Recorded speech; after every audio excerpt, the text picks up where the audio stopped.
Moi, à la salle, j'ai souvent l'impression d'être musclé dans le miroir. Mais quand je rentre, ça disparaît. Beaucoup pensent qu'on prend du muscle à la salle pendant l'entraînement. Faux. Reste jusqu'à la fin. Je t'explique exactement quand et comment est-ce que tu prends du muscle, champion. C'est vrai. À la salle, tu ne prends pas du muscle. Tu prends du muscle en dehors de la salle. Commençons d'abord par expliquer ce qui trompe beaucoup de personnes. Il y a ce qu'on appelle l'effet de la congestion pendant l'entraînement.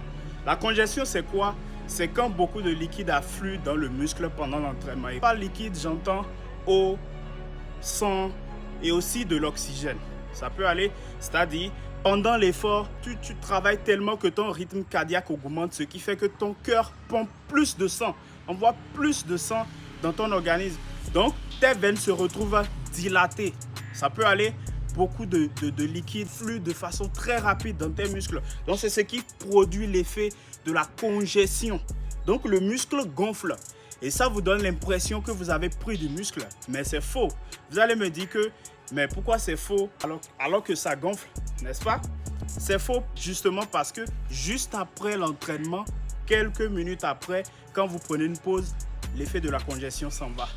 Les muscles redeviennent normaux. C'est pour ça que beaucoup de personnes disent « Ah, moi à la salle, j'ai souvent l'impression d'être musclé dans le miroir. Mais quand je rentre, ça disparaît. » C'est justement pour ça, l'effet de la congestion. Maintenant, je vous explique quand et comment est-ce qu'on prend du muscle. Qu'est-ce qui va se passer? Pendant l'entraînement, quand vous faites énormément d'efforts, il y a des micro-déchirures qui se produisent dans vos fibres musculaires. Ça peut aller. Donc, pendant votre sommeil, c'est-à-dire, après l'entraînement, bien sûr, vous consommez d'abord un repas sain, équilibré, protéiné et tout.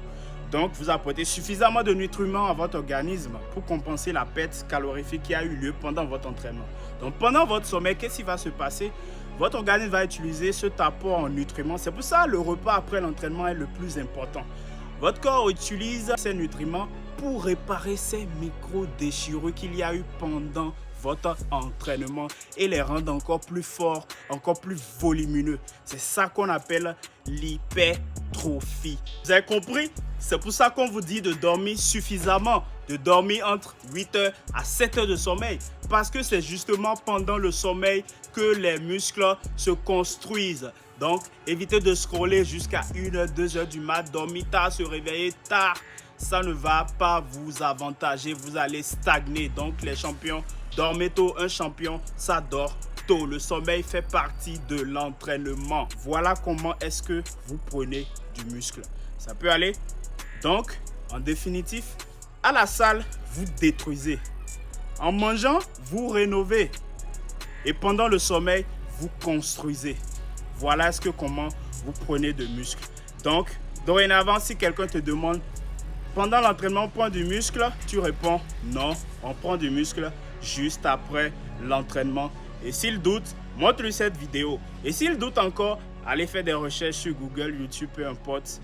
Je suis au top, donc je ne suis pas le meilleur, mais je suis quand même au top. Abonnez-vous, likez, commentez, posez des questions. On est ensemble, on apprend ensemble. À la prochaine les champions. C'est léger!